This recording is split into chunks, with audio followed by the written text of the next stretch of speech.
Hi, I'm Nicola Romaine, Primary Literacy Advisor at Pearson.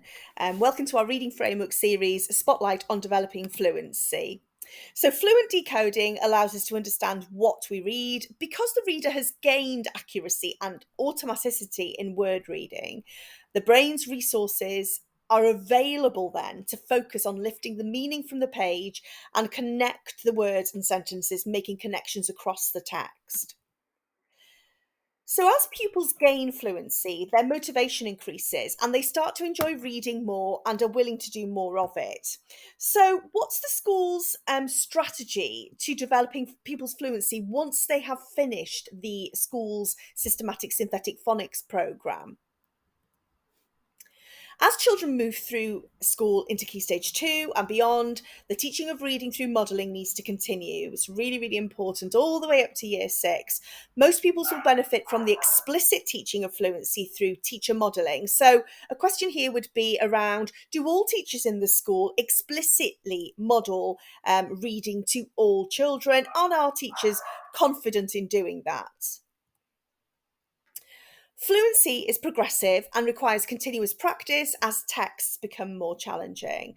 So, a question here would be, does the school have a breadth of texts and that challenge all children?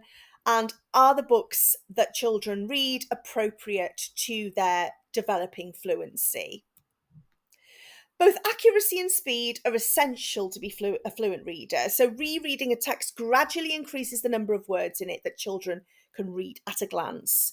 So, does the school provide plenty of opportunity for children to be able to reread texts in order to develop their fluency? The more frequently teachers read aloud across the curriculum, the more pupils experience the impact of fluent reading. So, what it sounds like and how it makes them feel. Over time, they begin to understand how a reader might share meaning through choosing which words to emphasise and how pace, intonation, and volume can be controlled. So, to what extent do teachers read aloud across the curriculum in your school from reception up to Year 6 in order to share what it feels like to be a fluent reader with every single child and in order to engage them?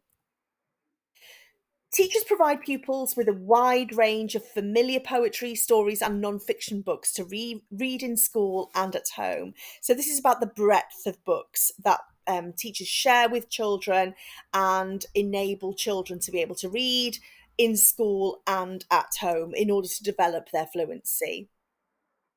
Some pupils benefit from extra practice by repeating reading activities in smaller groups to increase their fluency. So these pupils might choose to read and reread joke books, silly poems aloud to each other. So they also benefit from reading aloud the same texts at home to build up their reading miles. So to what extent has your school identified which children need to have some more intensified repeated reading practice and activities in those small groups? Are those small groups enabled in your school?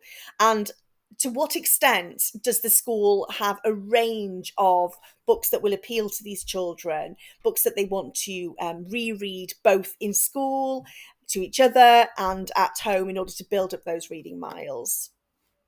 And finally, our final slide is just a summary of those questions to consider that you might want to reflect on when considering developing fluency in your school.